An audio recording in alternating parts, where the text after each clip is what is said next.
Hi, Dav here, and today we have a new episode in the art session series. And today we're going to be doing a voiceover of a recent sketch or study I did. So I did use reference. It was an AI. I know some people don't like that, but I'm going to use it because the reference was kind of hot. Essentially an anime girl in like a nun outfit. So it's like the perfect combo, right? There's sort of, yes, she's reserved, but she's kind of like, ooh. Anyway, so I did use like a flat brush for this, and I did focus on like grayscale. Well, the reference itself was mostly black and white anyway. Maybe there were like some subtle hues, but it just made it like black or all in grayscale pretty much.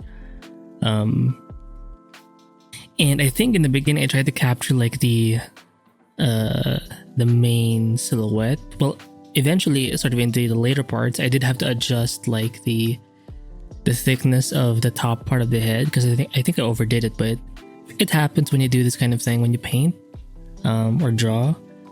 Not all of your initial strokes will be there. You know, it can change and it will have to change. Like it's unrealistic to expect that all of your strokes will from the beginning phase will be there in the end phase.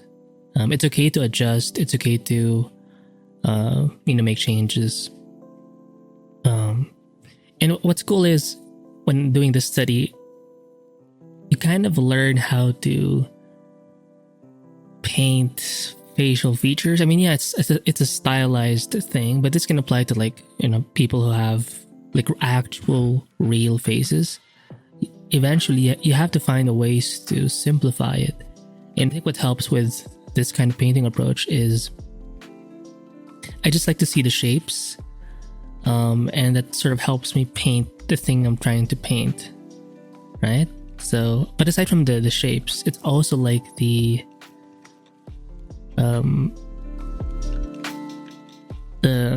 because in the chest part and the torso, I did notice as a reference, like there was a slight bit of difference in value, right?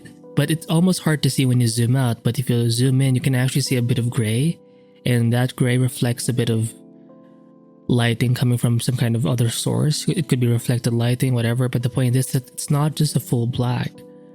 But I think I've learned that even if the contrast is not that obvious, even if it's from like, let's say from far away, you can't even see it. I think it's still important to add those, that slight bit of variation of value in, even if the difference isn't that like strong, because I think it helps to, like, it contributes still to the whole full thing. Like even in the reference I had, you could still see it if you like zoomed in. So it's one of those things you kind of have to do, but it may not seem like it, just because when you zoom out, you can't really see it in first glance. But when you zoom in, it changes everything. It makes it more real. It makes it more 3D. It's just like a really dark gray, but I think it helped. Even when painting a bit of the dress, not dress, but the covering for the head, like there was a bit of dark gray there, and it was so like not obvious, but it was definitely there when you zoom in.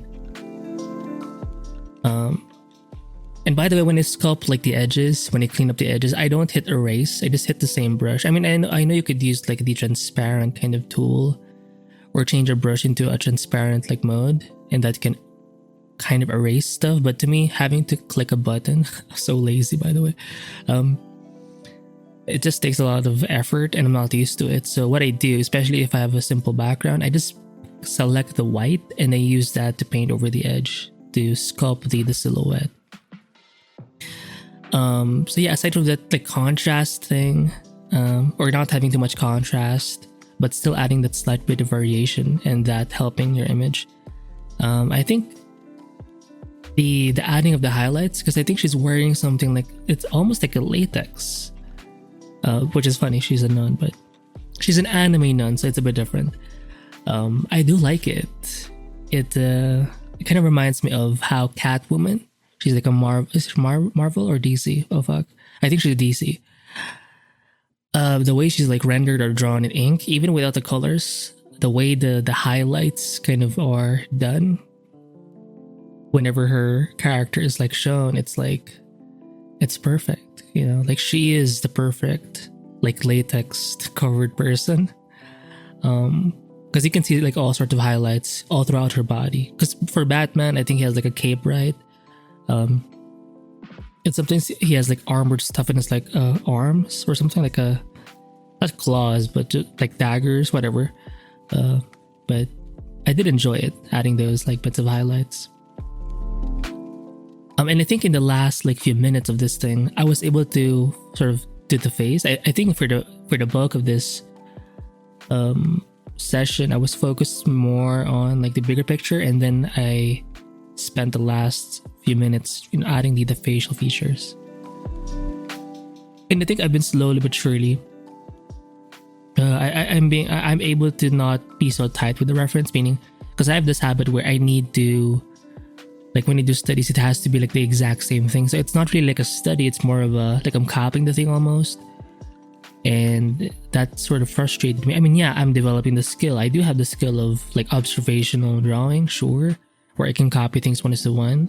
So my observational like skill is there, but that's not exactly the focus. That's not the main thing. I don't want to waste extra time trying to get it right, kind of like the reference. I just want to use the reference as a reference, right? Because I've seen this a lot, the art reviews. Whenever I would review people's art, they would do studies as well, but it's when they do show the reference, it's still slightly off, right? They do stylize it a bit as well, and they can sort of make the reference their own. It's just there to guide them and not necessarily to control them.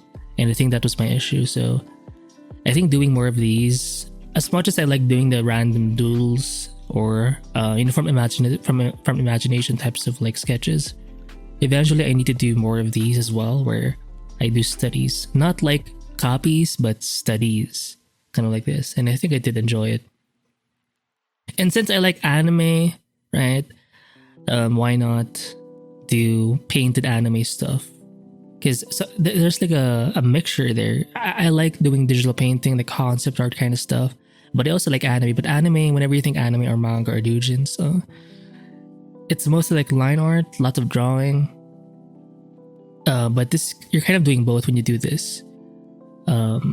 Where it's anime but you're painting it. There are artists who kind of have this mix. Dino Illis, Plovium Grandis, 96 Yoteya something. Just search for 96. Silmo. I believe I've done an art reviews for most of these people except for maybe John Kafka. Also except for Plovium.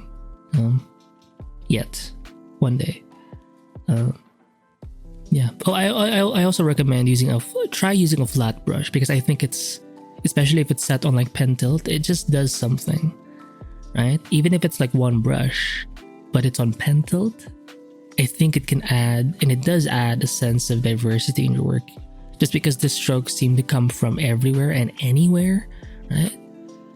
I just think it contributes to that diverse kind of look without necessarily using a bunch of brushes, because it can take time constantly switching between different brushes. I mean, if you have the time for it, sure, but if you're like doing a quick sketch, quick study, you don't need that much. But if you want to have that sort of diverse look, just use a flat brush and just set it to pen tilt. So that's it for my thoughts for this quick sort of study. Hopefully you enjoyed it. If you want the brushes, links below. Check out my Patreon if you haven't, and like, subscribe, and yeah, I'll see you in the next one. Bye.